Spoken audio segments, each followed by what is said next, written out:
Mr. Derrick, go.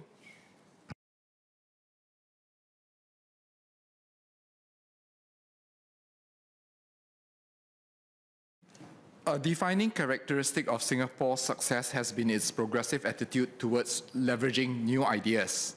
I note this bill introduces new provisions to support the use of new technologies and innovation to tackle an evolving security landscape. It takes into account learnings from recent pandemic, factors use of digital technologies to improve both effectiveness and efficiency of border operations. Singapore was early in reopening our borders in 2022. Given the rebound of travel, it is timely for this bill to be put before this House. These amendments will not only enable ICA to strengthen immigration controls, but also help in its delivery of a more seamless checkpoint experience for residents and tourists. These steps will also help upkeep Singapore as a globally reputed transport and tourism hub. As such, I support this bill, but would like to seek some clarifications.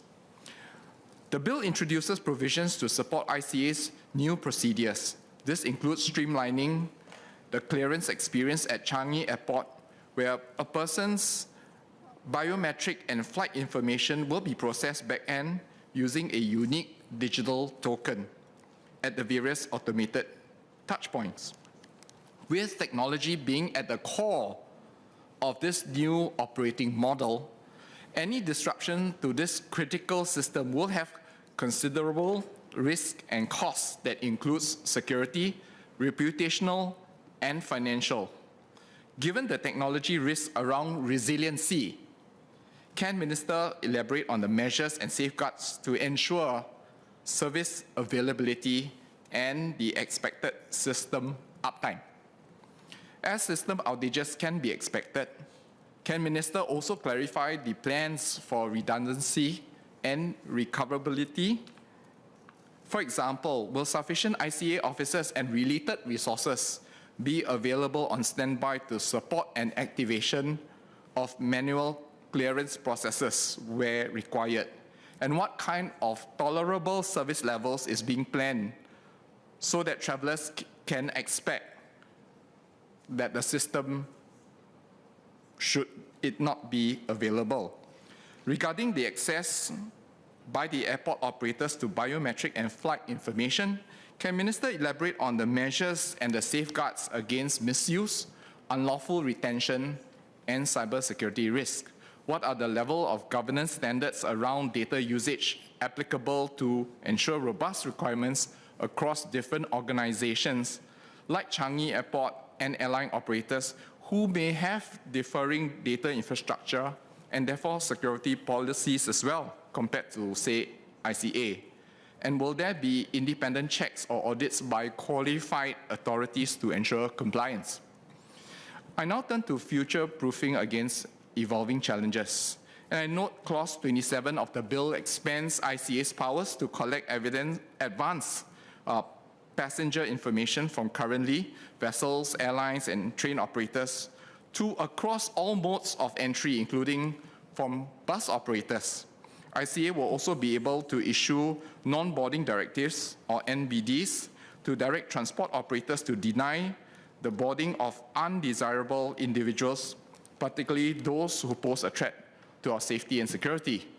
While I support the expanded collection of these data to strengthen our border controls, I note that there have been operational difficulties in this regard, where a number of airlines have failed to comply with the requirements to submit advance information to ICA since the inception of advanced passenger screening in October of 2019. Can Minister clarify if ICA had sought to understand the root causes of these non-compliances and whether there are plans to improve or smoothen this reporting regime other than by introducing a composition framework?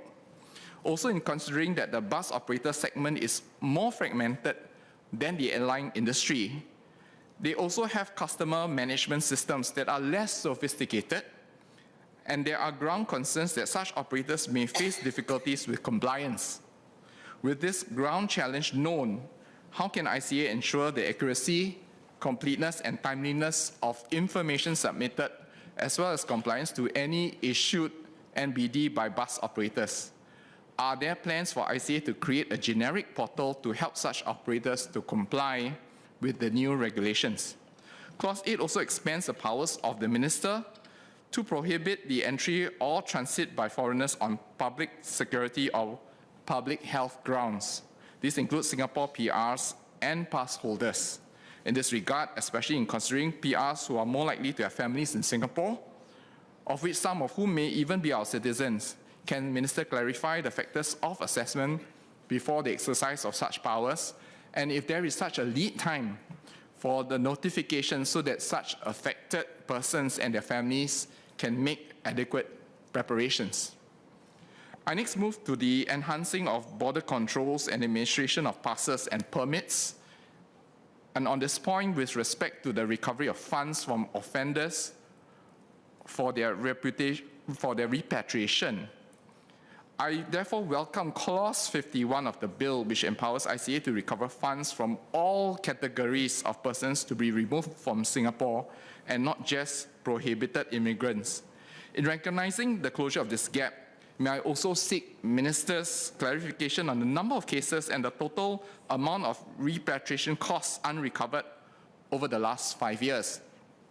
Lastly, the bill seeks to streamline processes regarding the loss and renewal of a PR status, as well as the imposing and varying of PR conditions. I agree with the underlying principle that the right to enter or stay in Singapore must be the prerogative of the government. On this note, will ICA consider publishing high-level guidelines on its assessment criteria to provide some clarity and, more importantly, to guide expected behavior? Sir, notwithstanding the clarifications, I am confident that this bill will enable ICA to keep Singapore's borders safe and secure in a dynamic operating landscape. Thank you.